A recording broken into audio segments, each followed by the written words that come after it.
And let me know if I'm asking too many questions too, because I like video and stuff. All right.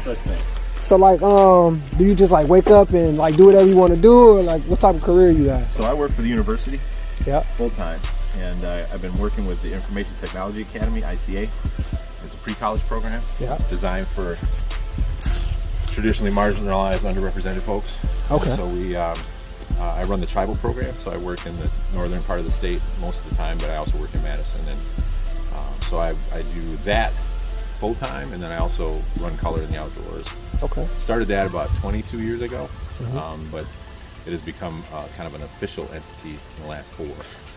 Nice. And does that anything to do with like your nationality, running the tribal program? So I'm multiracial. Yeah, I'm Black, Native American, Pacific Islander, and white. And so I try to honor all of those parts of me. Yeah. And I've had this long conversation with people for a long time about so many people are making you are telling you have to choose, right? Like, oh, you're not Black enough to be Black. You're not white enough to be white. You're not Native American enough to be, so it's like, no, you are who you are. And in here is what matters. It's not what is on your skin or what is on your birth certificate. So that's a whole nother part of this color in the outdoors thing, is celebrating who you are, not so much what you are.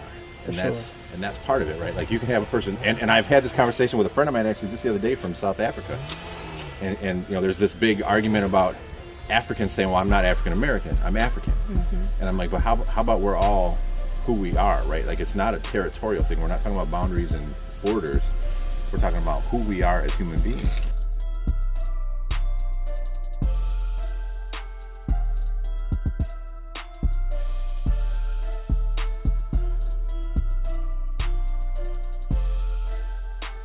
Latinos don't.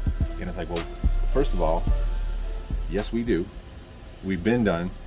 And especially when it comes to agriculture and spending time outside. And I mean, where do you think a lot of the white folks got that from? We came over with that knowledge. That was historical knowledge.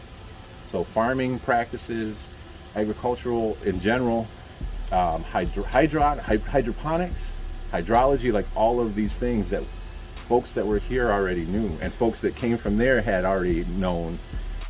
They were learning how to survive off of the backs, literally, of folks. And so instead of fighting amongst ourselves and trying to figure out who's got the most authority to say that they're the most X, Y, or Z, like, no, we need to figure out ways to make this work collectively.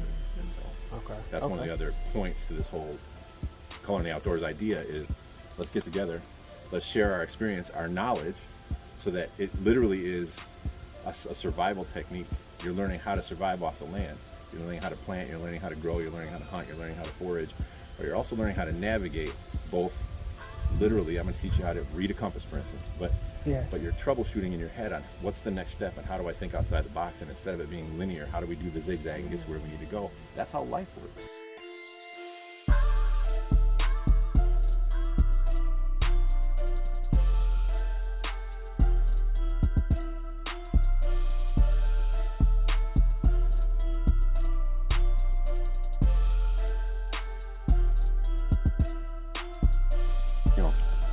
I like pineapple.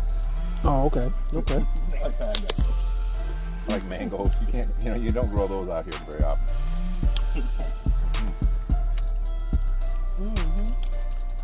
That's a good apple. Oh, for sure it is. So here's the kicker. I might do it tonight. I don't know if I'm gonna get it tonight, but my stepson just shot some geese this past weekend. I was thinking about making some geese tacos tonight. Oh my God. We made tacos last night. It wasn't no geese meat though. I don't want no geese meat though. I said it wasn't with one, but I mean, I try anything. I tried. The first time he got geese, he brought it home. I'm thinking, it's the geese. It gotta taste like chicken, right? This thing was a steak. A steak? It tastes like steak. Start me. Huh. It tastes like steak, and you cook it like steak. That's kind of crazy. Okay. Did you cook it though, Troy? I describe how it tastes like chicken. I tried to fry it. It tastes like fried steak. Fried steak. The other piece, berries. Yeah, we out here. Them grapes? Oh yeah, we really out here.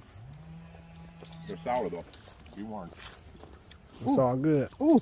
Yeah, I might take the whole man. My kids will love it. That's the best sour patch kid. Right? That's sour patch kid. Oh yeah, they is sour, but they fire though. Tori out here shooting at the raccoons. Through YouTube. I for real. Man, I be mastered. Remember the old video game Duck Hunt? And Coyote. Yep, you know it. You know it. Yeah. A person handing you something, you may have to get what you need, and if you don't know how to think in those terms, you're always going to be helpless. Who shared these resources with you originally? My family, and to that point of John Gibbons and other people in the community in Madison area. You know, I mean, in Madison, small group of brown folks, and so we, you know, as a kid, I felt super fortunate that I grew up with, you know, with the likes of Milt McPike, who was the principal at my high school, and Donald Cooper. The park we did for the culture is named for him, McPike Park. Oh, Yeah. okay, you never told me that. He was my mentor. Yeah, I mean, you know, you want to talk about it, and I'll tell you, that was an interesting thing because I worked in the law enforcement community years ago, and I'll never forget this. I walked into a gun store where they used to take care of all of our firearms, and there was Milt standing there with a shotgun. What you doing, man? He's like, getting my gun clean.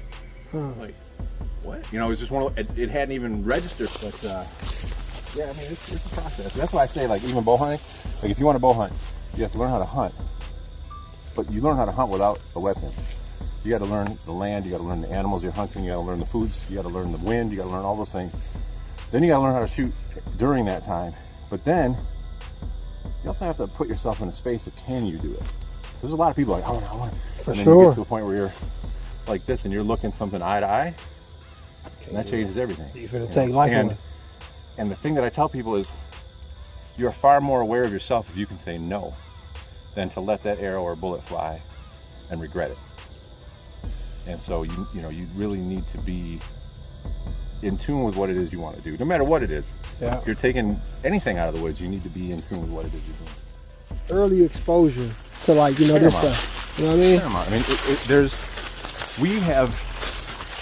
we have systematically lost our connection to the earth on every level. There's nothing better than, in my opinion, seeing a dirty, nappy kid with feathers and leaves and whatever in their hair when they come back in from outside, because you know that they were engaging in their environment instead of stuck in front of the TV. And I mean, I get it. In some cases, you don't have access to green space, but standing out on a lawn is access to green space, right? And you can put your fingers in the dirt. You can watch bugs crawl around. And what we're consistently teaching our young people and some of our adults too is that outside is scary. Yeah. Now, historically speaking, there's a reason for that. We were taught things are scary to keep us in line. Keep us in line. If you're scared of the woods, you won't run. If you're scared of the water, you won't swim. Huh. So as long as we tell you there's monsters, we don't have to put a chain on it. Wow. And that's I feel very strongly about that. Yeah, as long as we it can makes scare sense. you from it, we don't need to keep you from it, because you'll do that yourself. That makes sense. It also answers the question of why a lot of us can't swim. There's historical reference to that. They also filled you hear about the pools being filled with concrete back in the 1950s. There were public pools that once they integrated those pools, they just filled them with concrete so that black people couldn't swim in them. I didn't know that. And if you look it up, just look up concrete pools. I mean, granted, you'll get some selling you a pool made out of concrete, but back in the 1950s, they would backfill in the public pools with concrete before they let black people swim in. Wow. So there's a whole series of reasons why we, for some strange reason, continue to think that brown people don't swim. We only don't swim because we have been conditioned to think that we shouldn't. Huh. And there's no person that can't learn how to swim. There's just none. And I have had friends that are like, well, I get in the water and I sink. I'm like, well, that's because you have less body fat. That doesn't mean that you're genetically predisposed not to swim. That just means you have less body fat, which means you have to swim a little different than a person who has more body fat that floats. See what I'm saying? Now that I didn't know. I just used to, like, hear about the stories of whatever the lines was. I forget the little, step on the crack, you break your arm back, all that type of stuff. Superstitions about, like, the lines in your hands could tell you, like, the story of something. But, like, now My you friend's just connected mom reads lines. Yeah, you can tell, like, your love line, whether these lines intersect or don't. All of them make a difference, yeah. Wow, dude.